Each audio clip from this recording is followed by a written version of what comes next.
Hey ETS beginners! In today's episode, we're going to explore the different way to handle different windows with ETS. Whether you're a novice or just looking to improve your skills, this episode is for you. Let's get started. If you wish to expand your current window with additional panels, just select any panel you desire and add it to your workspace.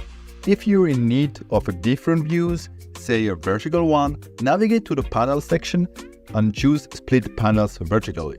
This action will neatly divide your screen into two sections. Should you require even more panels, just repeat the process. Select the panel you want, your workspace will expand accordingly. Now let's explore the possibility of working with tabs in different windows. To achieve this, select any panel and click on Open as New Tab. You'll notice that the new tab has opened in same window. Should you wish to merge your tabs within the same window, a simple drag and drop action does the trick. Click and hold the tab you want to move, then slide it over to your desired location within the same window. You'll now have all your panels neatly grouped in one window. If you want to work on two separate screens, it's very simple. Here, for example, for curve address, you just need to click here and select Open as New Window, and it's exactly the same way for other panels.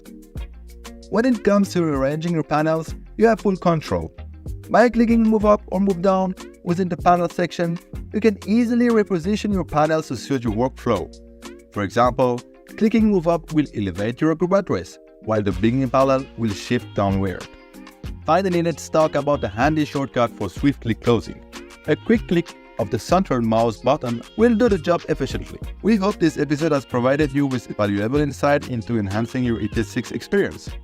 Stay tuned for more exciting tips and tricks in future episodes of ETS6 for beginners.